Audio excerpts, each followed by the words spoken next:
مانے منافق ہوئے. آپ نے کیا دیکھا نہیں ان لوگوں کی طرف جو منافق ہوئے؟ اس سے مراد عبداللہ ابن ابی ابن سلول ہے. یہ رئیس المنافقین ہے. یہ منافقوں کا ایک گروہ تھا جو ہر آڑے وقت میں دھوکہ دیتا تھا. انہوں نے کیا کہا تھا؟ یقولون لاخوانہم الذین کفروا، کہتے رہے یہ لوگ اپنے ان بھائیوں سے جو اہل کتاب میں سے کافر ہیں. یہ ایمان والے ہیں لیکن کافر ہیں منافق کی وجہ سے، اور ان کے بھائی جو اہل کتاب ہیں وہ بھی انہی کے برابر ہیں کیونکہ برائے نام اہل کتاب ہیں وہ بھی کافر ہیں، اس لیے وہ دونوں بھائی ہوئے کفر کی وجہ سے. یہ منافقین ان یہودیوں سے کیا کہتے؟ لئن اخرجتم، اگر تم نکالے گئے، مدینے میں جو قلعہ آباد تھا اگر تم یہاں سے نکال کر باہر کیے گئے، لنخرجن معکم، تو ہم بھی تمہارے ساتھ یہاں سے نکل جائیں گے. تم کو نکالا جائے گا تو ہم دیکھ نہیں سکیں گے، تمہارے ساتھ ہم بھی نکلیں گے. یہ کس نے کہا تھا؟ منافقوں نے کہا تھا. منافقوں کا اظہار، ان کی جماعت، ان کا گروہ مدینے میں ظاہر ہوا. مدینے میں منافقوں کا سردار کون تھا؟ عبداللہ ابن ابی. اس کے پورے گروہ کے ساتھ ان لوگوں نے جا کر اکسایا بنو نذیر، بنو قینقاع، بنو قریظہ، ان یہودیوں کو کہ تم گھبراؤ مت، اگر تم کو نکالا گیا تو ہم تمہارے ساتھ نکلیں گے. ان دونوں میں قدر مشترک کیا چیز تھی؟ کفر. یہ کلمہ پڑھ کر منافق ہونے کے ناطے سے کافر تھے، وہ اہل کتاب ہو کر سید الانبیاء کا انکار کر کے کافر تھے. دونوں کافر تھے، وہ اہل کتاب میں سے کافر تھے، یہ کلمہ گو ہونے کے باوجود کافر تھے، لیکن دونوں میں قدر مشترک کیا چیز تھی؟ کفر. اس لیے یہ کافر دوسرے کافر کے ساتھ یہ وعدہ کرتا ہے لئن اخرجتم، اگر تم نکالے گئے، لنخرجن معکم، تمہارے ساتھ ہم بھی نکل جائیں گے، ضرور بھی ضرور نکل جائیں گے. عربی گرامر کا ذرا کوئی بھی شائبہ ذہن میں ہو تو آپ دیکھیں گے لنخرجن میں جو لام زبر لا ہے، لام زبر لا لام مفتوحہ کہلاتا ہے، اور آخر میں جو نون پر تشدید ہے نون مشددہ کہلاتی ہے. ان دونوں سے تاکید در تاکید ہو جاتی ہے، ہم ضرور بھی ضرور تمہارے ساتھ نکل جائیں گے. اس میں اضافی بس یہ ہے ولا نطیع فیکم احدا ابدا، اور ہم تمہارے بارے میں کسی کی اطاعت ہرگز کبھی کبھی قبول نہیں کریں گے، کبھی بھی قبول نہیں کریں گے. احدا ابدا، احدا مانے کسی کی، اور ابدا مانے کبھی بھی. لا نطیع، ہم اطاعت نہیں کریں گے. فیکم، تمہارے بارے میں، تمہارے ساتھ ہیں، ہمدردیاں ہیں تمہارے بارے میں. کسی کا کوئی مشورہ، کوئی حکم نامہ، کوئی لالچ، کوئی پیغام ہم ہرگز قبول نہیں کریں گے، ہم اپنے موقع پر اٹل رہیں گے.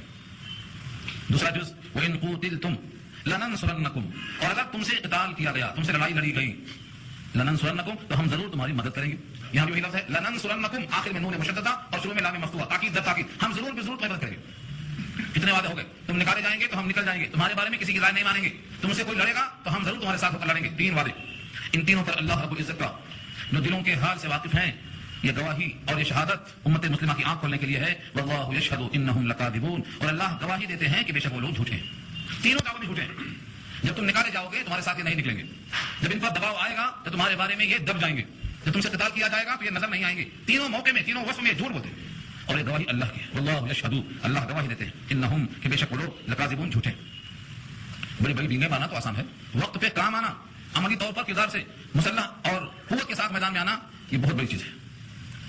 ان تمام لفظوں کو اللہ نے پلٹا کے رکھا. لئن اخرجوا لا یخرجون معهم، اگر وہ نکالے جائیں گے تو ان کے ساتھ یہ نہیں نکلیں گے. اللہ کا اعلان ہے. ایک لفظ کو پلٹایا ہے رب کریم نے. لئن اخرجوا، اگر وہ اہل کتاب یہاں خیبر سے یا مدینے سے اپنے قلعوں سے نکالے جائیں گے، لا یخرجون معهم، تو یہ ان کے ساتھ نہیں نکلیں گے، جو بولتے. ولئن قوتلوا، اور اگر ان سے قتال کیا جائے گا، لا ینصرونهم، ان کی مدد نہیں کریں گے. ولئن نصروهم، اور بفرض محال سپوز اگر مدد کرنے کے لیے تیار بھی ہو جائیں کسی وجہ سے، ولئن، اور اگر نصروهم، ان کی مدد کریں گے بھی، لیولن الادبار، تو پیٹ دکھا کر بھاگیں گے. ادبار دبر کی جمع ہے پیٹھ، اور لیولن میں وہی تاکید ہے، شروع میں لام تاکید اور آخر میں مشددہ، ضرور بھی ضرور پیٹ پلٹا کے بھاگیں گے. ثم، پھر کیا ہوگا؟ لا ینصرون، مدد نہیں کیے جائیں گے، ان کی مدد کوئی نہیں کرے گا. تو یہ منافقین یہودیوں کے ساتھ جو لگے ہیں، یہ سب کے سب جھوٹے وعدے ہیں، انہیں کوئی طاقت نہیں. یہ تو ان کے وعدوں کی پول کھول دیا اللہ نے، ان کی حیثیت ظاہر کر دیا، ان کے اندر کتنا حوصلہ، کتنا عزم ہے اور کتنا زور ہے، سب ظاہر کر دیا. اب مسلمانوں سے مخاطب ہو کر فرماتے ہیں لأنتم اشد رهبة في صدورهم من اللہ.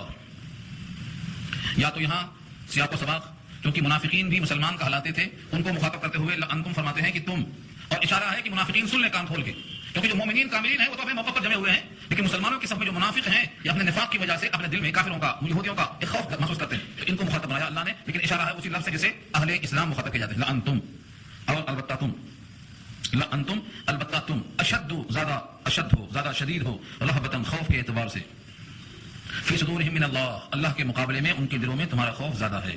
یعنی یہ منافقین جتنا تم سے ڈرتے ہیں اتنا اللہ سے بھی نہیں ڈرتے. منافقین کے دل میں اللہ کا ڈر اگر ہوتا تو نبی کے خلاف یہودیوں سے سازش نہیں کرتے، لیکن چھپ چھپ کر یہ کیوں کرتے ہیں؟ یہ تو جانتے ہیں کہ اللہ کو پورا حال معلوم ہے. تو اگر اللہ سے ڈر ہوتا تو چھپ کر بھی یہ کام نہیں کرتے، لیکن اصل ڈر تم سے ہے اے مسلمانوں. تمہارا جتنا خوف ان کے دلوں میں ہے اتنا ان کے دلوں میں اللہ کا بھی خوف نہیں ہے. لأنتم اشد رهبة، تم زیادہ سخت ہو خوف کے اعتبار سے، فی صدورہم، ان کے دلوں میں، من اللہ، اللہ سے بھی زیادہ. اس جملے کی توضیح، یہ منافقین بھی جانتے ہیں کہ اللہ کے علم میں ہر چیز ہے، پھر بھی چھپ کر رسول کے خلاف یہودیوں سے دوست بازی کر رہے ہیں.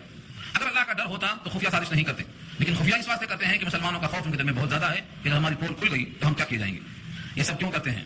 اس لیے کہ ان کو عقل نہیں ہے، ان میں فہم نہیں ہے، فقاہت نہیں ہے. ذالک بانہم قوم لا یفقہون، یہ سب اس وجہ سے ہو رہا ہے کہ وہ ایسی قوم ہے جو سمجھتے نہیں. ان کو یہ پتہ نہیں ہے کہ جن کے خوف کی وجہ سے ہم چھپ چھپ کے سازش کرتے ہیں، اللہ تعالیٰ ان پر پیغام بھیج کر ہماری حالات سے واقف کر دے گا. ان کو اتنی سمجھ نہیں آتی. ہماری سازشیں، ہماری مکاریاں، ہمارے جھوٹے وعدے سب اللہ اپنے نبی پر ظاہر کر دے گا، تو اس لیے ہم کہیں نہ رہ جائیں گے. اس واسطے ان کو سمجھ بوجھ نہیں ہے، ورنہ ایسی حرکتیں نہیں کرتے. اب ان منافقوں کا اور یہودیوں کا دونوں کا موقف ایک ہے بزدلی میں. لا يقاتلونكم جميعا الا في قرى محصنة او من وراء جدر بأسهم بينهم شديد تحسبهم جميعا وقلوبهم شتى ذلك بانهم قوم لا يعقلون. تم سے وہ اکٹھا کبھی نہیں لڑیں گے. لا يقاتلونكم جميعا، جميعا کے معنی اکٹھا ہو کر، سب مل ملا کر، سارے قبیلے بنو نذیر، بنو قینقاع اور بنو قریظہ اور منافقین، یہ سب مل ملا کر بھی تم سے کبھی نہیں لڑیں گے. لا يقاتلونكم پیشن گوئی ہے، تم سے کبھی نہیں لڑیں گے. جميعا سب کے سب. ہاں لڑنے کی ایک شکل ہے، الا اسی سے الا استثناء بیان ہو رہا ہے، ہاں سوائے اس شکل میں. فی قرى محصنہ، قرى جمع ہے قریۃ کی گاؤں، آبادی، شہر. بعض لوگ سمجھتے ہیں کہ قریہ مانے صرف گاؤں ہی پہ اطلاق ہوتا ہے، نہیں، قریہ تو گاؤں کو بھی بولتے، شہر کو بھی بولتے، مراد آبادی ہے. چنانچہ مکہ المکرمہ کو ام القریٰ کہا جاتا ہے. ام القریٰ ایک جواسا قریہ تھا جہاں جمعہ پہلے قائم ہوا تھا، وہ بھی قریہ کہا جاتا ہے. تو قریہ اور قریٰ مطلق آبادی کے واسطے بولا جاتا ہے. اشارہ یہ ہے الا فی قرى محصنہ. محصنہ یہ بنا ہے حصن سے، ہے صاد نون، اور حصن کے معنی قلعہ کے آتے ہیں. تو حصن حسین کے معنی وہ دعاؤں کا مجموعہ جس میں بندہ اپنے آپ کو قلعہ کی طرح محفوظ کر لیتا ہے، تو وہ حصن حسین دعاؤں کا مجموعہ ہے. محصنہ اس کا آبجیکٹ، اس کا مفعول ہے، یعنی کسی ایسی آبادی میں جو قلعہ نما ہو، جہاں یہ اپنے کو بالکل بند کر لے کہ ہم یہاں محفوظ ہیں، اس جگہ سے لڑ سکتے ہیں. آمنے سامنے دو بدو، دو ہاتھ کے قابل نہیں ہے. تو ایک شکل لڑنے کی یہ ہے قرى محصنہ. ایسے قلعہ میں جہاں محفوظ ہوں، آبادی کے درمیان ہوں، اس کی اوٹ میں لڑ سکتے ہیں. او من وراء جدر، یا دیوار کے پیچھے سے. جدر جمع ہے جدار کی، جدار کہتے ہیں دیوار کو، اور وراء ان کے معنی پیچھے. اور من وراء جدر، یا کسی دیوار کی پیٹ سے، یعنی کسی دیوار کی آڑ میں، اوٹ میں رہ کر لڑ سکتے ہیں. ان کے جسم سامنے تمہارے نہیں آ سکیں گے. آج تک ان کا یہ حال ہے. منافق سامنے نہیں آتا. یہودیوں کا بھی یہ حال ہے کہ وہ سامنے دو بدو نہیں لڑ سکتے. وہ یا تو کسی نہ کسی انداز پر کسی کی پناہ میں رہ کر لڑیں گے، یا جہاں ان کو یقین ہوگا کہ میں بالکل محفوظ جگہ میں ہوں، وہاں سے بات کر سکیں گے. دو بدو لڑنے کی طاقت ان میں نہیں ہے، کیونکہ وہ دنیا ہی میں جنت سمجھتے ہیں اور دنیا ہی میں رہنے کی تمنا رکھتے ہیں. ہر مسلمان جانتا ہے کہ قرآن کریم میں مسلمانوں کے لیے اللہ نے جنت کا وعدہ کیا ہے، اور یہ اپنے لیے دعویٰ کرتے ہیں جنت کا. اللہ نے کہا اگر تم جنت میں جانے والے ہو تو صرف مرنے کی دیر ہے، مرتے ہی پہنچ جاؤ گے، تو تمنائیں موت کرو. پہلے میں چیلنج کیا اللہ نے، لیکن پھر واضح کیا رب کریم نے کہ ان میں سے ایک ایک آدمی ہزار ہزار سال جینا چاہتا ہے، ہزار ہزار سال جینے کی تمنا کرتا ہے. یہ مرنے کو نہیں چاہتا، کیونکہ معلوم ہے مرتے ہی پکڑ جائیں گے. تو کوئی شخص بھی اس میں ایسا نہیں ہے اس دنیا کو چھوڑنا چاہتا ہو، دنیا ہی رہنا چاہتی ہے ہمیشہ. تو ان کے لڑنے کے طریق کسی حفاظت والی بستی میں یا دیوار، یعنی قلعہ اور شہر کی پناہ اور آڑ میں لڑ سکتے ہیں. بأسهم بینہم شدید، ان کے درمیان جو جنگ ہے وہ خود شدید ہے. آپس میں ان کی خود لڑائی بہت بڑی ہے. آپس میں ان کے گروہ ہیں، ان کے فرقے ہیں، ان کے طبقے ہیں. بنو نذیر، بنو قینقاع، بنو قریظہ، یہ آپس میں خود اتنے منتشر ہیں، ان کی لڑائی آپس کی بڑی شدید ہے. بأسهم بینہم شدید. لیکن اوپر سے کیا نظر آتا ہے کہ یہ بڑے متحد ہیں، دلوں کا حال جانتے ہیں. اللہ خود فرماتے ہیں تم ان کو حالت کو دیکھ کر سمجھتے ہو کہ بڑے مضبوط، بڑے متحد ہیں اور اکٹھا ہیں. حقیقت یہ ہے کہ ان کے دل منتشر ہے. تحسبهم جميعا، تم گمان کرتے ہو ان کو ظاہری طور پر کہ ان کا خیال متفق ہے، وہ سب کے سب اکٹھا ہیں، ایک مشن پہ مواحد ہیں. وقلوبهم شتى، حالانکہ ان کے دل بکھرے ہوئے. شتى کے معنی متفرق، منتشر. کسی کتاب میں عنوان لگایا جاتا ہے مسائل شتى یا متفرق عنوانات، تو متفرق عنوانات کے واسطے عربی میں شتى آتا. ان کو تم سمجھتے ہو کہ اکٹھا ہیں، لیکن ان کے دل منتشر ہیں، یہ ہرگز متحد نہیں. اسی لیے ان کے آپس کے گروہ اتنے ہیں کہ ہم کو ان کا جاننا تقریباً ناممکن ہے. اسرائیلیوں کا راز جاننا مشکل ہے، کیونکہ وہ پیشن گوئیوں سے رہے ہوئے ہیں. ان کو معلوم ہے کہ مسلمان ہم کو ایک دن ختم کریں گے اور پتھر سے بھی آواز آئے گی، لیکن وہ آج کہتے ہیں کہ وہ مسلمان تم نہیں ہو، ابھی بعد میں پیدا ہوں گے. ہاں یہ ہونے والا ہے، ان کو اس کا یقین ہے، کیونکہ آج تک اسلام کی ہر پیشن گوئی، ہر بہت صادق آئی ہے، آئندہ بھی پیشن گوئی ثابت ہوگی، ان کو معلوم ہے. اس لیے قرآن کریم نے واضح کر دیا کہ تم ان کو ظاہر دیکھ کر سمجھتے ہو کہ وہ اتفاق سے ہیں، متفق الخیال ہیں، حالانکہ ان کے دل منتشر ہیں. ان کے دل منتشر کیوں ہیں اور وہ اتنا بزدل کیوں ہیں اور وہ دیوار کے پیچھے شہر میں رہ کر لڑ سکتے ہیں، آمنے سامنے لڑنے پر قادر کیوں نہیں ہے؟ ذالک بانہم، یہ سب اس وجہ سے ہے کہ وہ ایسی قوم ہے، قوم لا یعقلون، جن کو عقل نہیں ہے، جو دین کی عقل نہیں رکھتے. ان کو نہیں معلوم ہے کہ جو دین کے نام پہ مرتا ہے وہ ہمیشہ زندہ جاوید ہوتا ہے. یہی غلطی ہم میں سے بھی بعض لوگ کر رہے ہیں کہ زندہ جاوید کا ماتم کرتے ہیں. آج یہ مہینہ اب شروع ہونے والا ہے، اب جو چاند آئے گا تو محرم شروع ہو جائے گا. آج تک لوگ ماتم کرتے ہیں. اگر ان کو یہ معلوم ہوتا کہ جو دین پر اور اللہ کے دین کی بلندیوں کے لیے جان دے دیتا ہے وہ مرتا نہیں ہے، زندہ جاوید ہوتا. روح میں وہ جو ہو منکر حیات شہداء کی، ہم زندہ جاوید کا ماتم نہیں کرتے. تو ان کو یہ پتہ ہی نہیں ہے، اس لیے آج تک لوگ جا رہے ہیں. تو یہاں بھی اصل وجہ یہ ہے کہ یہ لوگ ایسی قوم ہے جن کو عقل نہیں ہے کہ دین اور اللہ کی رضا کے لیے اگر ہم کام میں آ جائیں تو ہمارا وجود باعث سعادت بن جائے. ان کو اس بات میں تعقل کرنے کی ضرورت ہے، مگر ان کو اتنا عقل نہیں ہے. اشکال کر سکتے ہیں لوگ کہ یہ تو بہت شاطر ہیں، بہت چالاک ہیں، اور یہ کہا گیا کہ ان کے پاس عقل نہیں ہے. عقل کا ہونا جب عقل صحیح رہنمائی کرے. انسانوں کی دو قسمیں قرآن نے بیان کی ہے سورہ روم پارہ 21 میں. کچھ لوگ دنیاوی لحاظ سے بڑے شاطر ہوتے ہیں, بڑے چالو, لیکن آخرت کے لحاظ سے انتہائی بودے, انتہائی غافل. جو دنیاوی لحاظ سے بہت چالاک ہے اور شاطر ہے وہ اللہ کی نگاہ میں بے عقل ہے, اور جو آخرت کے لحاظ سے بہت فکر مند ہے اسی کو حضور نے عقل مند کہا, اسی کو دانا کہا. اب ان دونوں باتوں کے واسطے دو دلیلیں پیش کرتا ہوں. نبی صلی اللہ علیہ وسلم کا ارشاد ہے القیس من دان نفسه وعمل لما بعد الموت. عقل مند آدمی وہ ہے جو اپنے آپ کو پہچان لے اور مرنے کے بعد جو حیات آنے والی ہے اس کی تیاری کر لے. القیس عقل مند وہ ہے جو اپنے ذات کو پہچان لے کہ میرا ماضی کیا ہے, میرا حال کیا ہے, مستقبل کیا ہے, مجھے کس نے بنایا, کیوں بنایا, میری کتنی منزلیں گزر چکی ہیں, کتنی باقی ہیں, میری اصل منزل کیا ہے. وہ عقل مند ہے حضور کی نگاہ میں. اور پھر روم کیا بھی کہا اللہ نے یعلمون ظاہرا من الحیات الدنیا وهم عن الاخرۃ هم غافلون. دنیاوی حالات کے لحاظ سے بڑے چاق و چوبند ہیں, بڑے تیز اور شاطر ہیں, لیکن آخرت کے بارے میں وہ غافل ہیں. تو ان کی چالاکی مکاری کہلاتی ہے. دنیاوی لحاظ سے بڑے شاطر ہیں لیکن آخرت کے لحاظ سے وہ غافل ہیں. اسی واسطے سید الانبیاء کا انکار کرتے آئے باوجود کہ ان کے چیلنج کو آج تک قابو نہیں کر سکے. قرآن کا چیلنج کیا تھا؟ اگر یہ قرآن اللہ کی کتاب نہیں ہے تو 3 آگے بنا کر لے آؤ. نہیں لا سکیں گے. تو سید الانبیاء اللہ کے نبی ہو گئے. اب نبی جب ہو گئے تو انکار کرنا کیا عقل مندی کی بات ہے؟ تو دنیاوی لحاظ سے وہ شاطر ہیں لیکن آخرت کے لحاظ سے وہ غافل اور بولے. اسی لیے مغضوب علیہم کہا کو اللہ نے, اس کا مزاح نہیں. تو عقل مند یہ ہے دنیاوی لحاظ سے, لیکن دنیاوی لحاظ سے آدمی کا عقل مند ہونا کافی نہیں ہے جب تک کہ اپنی منزل کو نہ پہچان لے. اللہ نے 2 مثال دی ہے. كمثل الذين من قبلهم قريبا ذاقوا وبال امرهم ولهم عذاب اليم كمثل الشيطان اذ قال للانسان اكفر فلما كفر قال اني بريء منك اني اخاف الله رب العالمين. ان 2 آیتوں میں 2 مثال دی ہے کہ یہ لوگ ایسے ہیں جن کو عقل نہیں ہے. اس بے عقلی کی مثال دی اللہ نے 2 طریقوں سے. ایک کفار قریش کی مثال دیا ہے. کفار قریش کے سردار تھے. ان کی عقل مندی, ان کی دانائی, ان کی سیادت, ان کی قیادت پورے مکے پہ چھائی ہوئی تھی. لیکن یہ پورے کے پورے سورما سن 2 ہجری میں بدر میں مارے گئے اور ان کی بیوقوفی ثابت ہو گئی. 70 مارے گئے اور 70 قید کر دیے گئے. یہ اشارہ ہے ان کی عقل مندی بس ایسی ہے. کا مثلی, کا مانے جیسے, اور مثل مانے مثال. ان لوگوں کی سی مثال ہے الذین من قبلہم قریبا, جو ان سے پہلے گزرے ہیں ابھی قریب میں. قریبا سے مراد ابھی. چنانچہ نبی صلی اللہ علیہ وسلم کا بنو قینقاع کو جلا وطن کرنا سن 2 ہجری بدر کے بعد کا واقعہ ہے. اور بدر ہی میں یہ کفار قریش پورے کے پورے مارے گئے. ان کی طرف اشارہ ہے کہ جیسے یہ بیوقوف اکھڑتے رہے لیکن بدر میں پورے کے پورے مارے گئے. ان کی عقل مندی کی مثال ہے. انہوں نے کیا کیا؟ ذاقو, چکھا. ذائقہ اردو میں استعمال ہے. ذاقو انہوں نے چکھا. وبال امرہم, اپنے کاموں کا وبال. ہمارے پاس اردو میں استعمال ہے وبال. برے کاموں کا وبال ان پہ پڑ گیا. تو وبال کیا؟ وبال کے معنی کسی کام کا نتیجہ. جیسا کرو گے ویسا پاؤ گے, جو کاٹو گے, جو بو گے وہ کاٹو گے. اچھے کام کا صلہ اچھا ملے گا اور برے کام کا صلہ برا ملے گا. تو وبال امرہم, انہوں نے چکھا اپنے کردار کا انجام. پورے کے پورے کفار قریش بڑے عقل مند, بڑے بہادر, بڑے شجاع, سب کے سب بڑے اچھے سمجھتے تھے اپنے آپ کو. لیکن ان کی عقل کہاں چلی گئی تھی؟ سید الانبیاء کو دیکھ کر, معجزات کو دیکھ کر, نبوی صفات کو دیکھ کر حق بجائے ماننے کے انکار کر دیا. تو ایسی عقل کون سی عقل ہے کہ جو حق کو نہ پہچان سکے؟ اس لیے کہا کہ ان کی یہ عقل کہ وہ عقل نہیں رکھتے, حالانکہ بظاہر عقل مند نظر آتے ہیں. ایسی مثال ہے جو قریب میں بھی گزری ہے, جنہوں نے اپنے کردار کا مذاق لیا ہے. اور لہم عذاب علیم, اور ان کے لیے المناک عذاب ہے. بدر کے کنویں میں یہ پورے کے پورے پھینکے گئے. دنیا سے عذاب شروع ہو گیا. 3 دن تک نبی صلی اللہ علیہ وسلم نے بدر میں قیام کیا.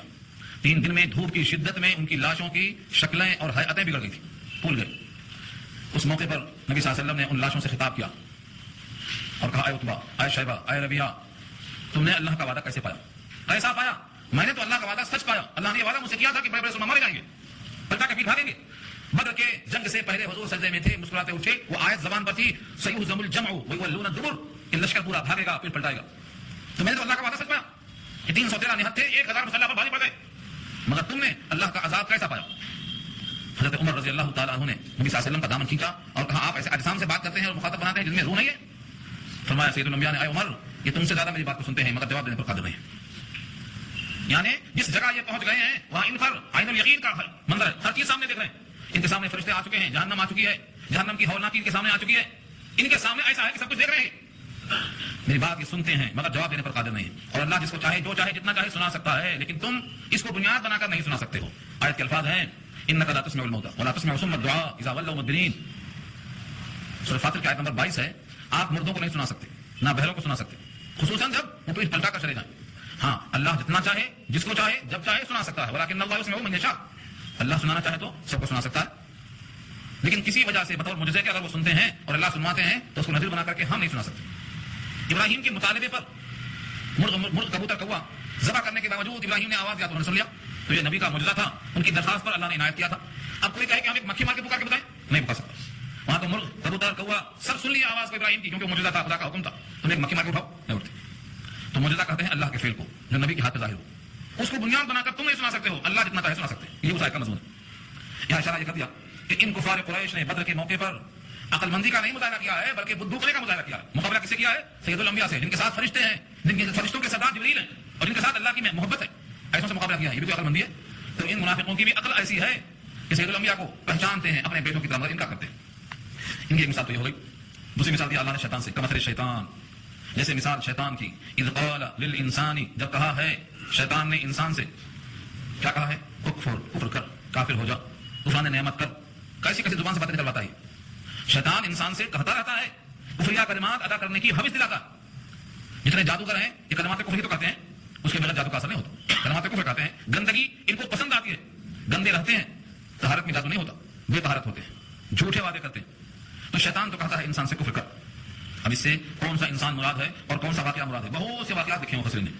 اس پر واقعات پڑھنا ہے تو تفسیر مظہری دیکھو، معارف القرآن دیکھو، قرطبی دیکھو، ابن کثیر دیکھو، سب نے بہت سے واقعات لکھے ہیں.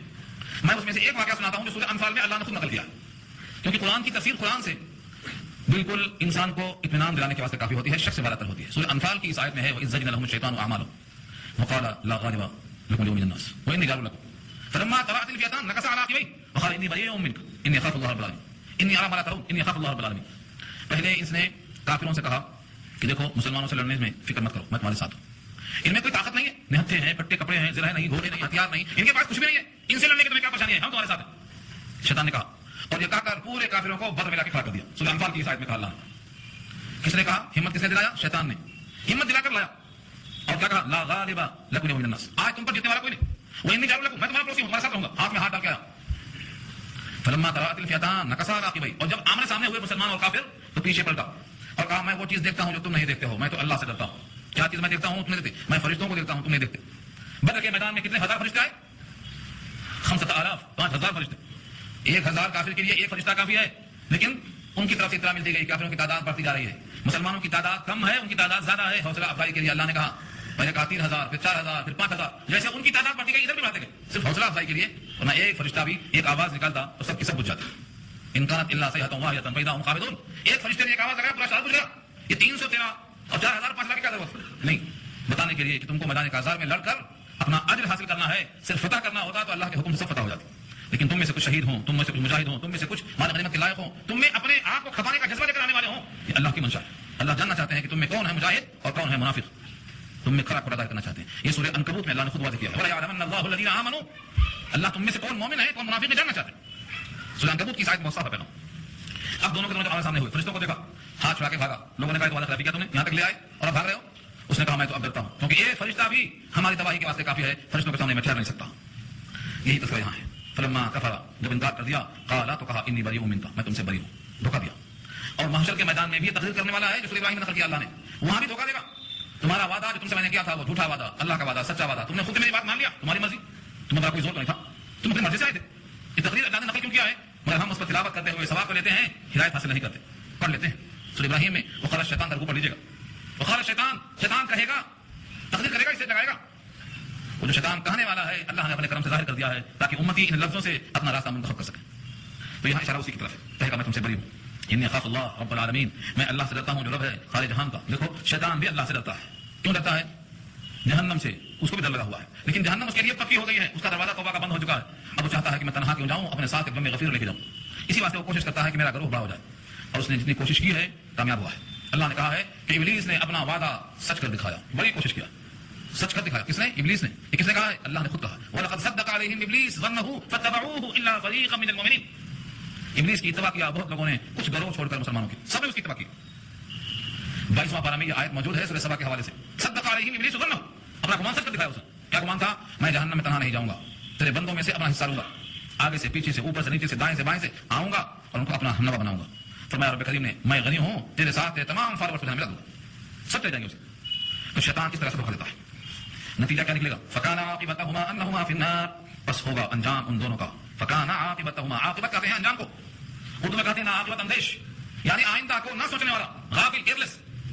تو فکان عاقبتہما، ہوگا ان دونوں کا یہ انجام، انہما فی النار، کہ وہ دونوں آگ میں ہوں گے، کب تک رہیں گے؟ خالدین فیہا، اس میں ہمیشہ ہمیشہ رہیں گے. وذالک جزاء الظالمین، اور یہ بدلہ ہے ظلم کرنے والوں کا. کس پر ظلم کیا؟ انہوں نے اپنے آپ پر ظلم کیا. ظالمین سے مراد ایک ہے ظالم لنفسی، اپنے آپ پر ظلم کرنے والا، اور ایک ہے ظالم سے مراد شرک کرنے والا. شیطان شرک کرنے والا ہے، شیطان شرک کرنے والا ہے. کس چیز میں شرک کیا؟ اس نے اللہ کے حکم میں اپنی خواہش کو شریک کر دیا. اللہ کا حکم تھا آدم کو سجدہ کر لے، اس نے اس حکم الہی میں اپنی خواہش کو دخل دے دیا کہ میں آدم کو سجدہ نہیں کروں گا، وہ مٹی سے ہیں، مجھ سے کمتر ہیں. یہ اللہ کا حکم نہیں تھا، اس کی خواہش تھی. اپنی خواہش کی وجہ سے اللہ کے حکم کو چھوڑ دیا. یہ کیا ہے؟ شرک فی الحکم کہلاتا ہے. اللہ کا حکم اور اپنی خواہش. بتائیے آج کون ہے جو اللہ کے حکم میں اپنی خواہش کی وجہ سے آگے پیچھے نہیں ہو رہا ہے؟ اللہ کا حکم چھوڑ کے اپنی خواہش پوری کر رہا ہے. شیطان کا اور کیا جرم ہے؟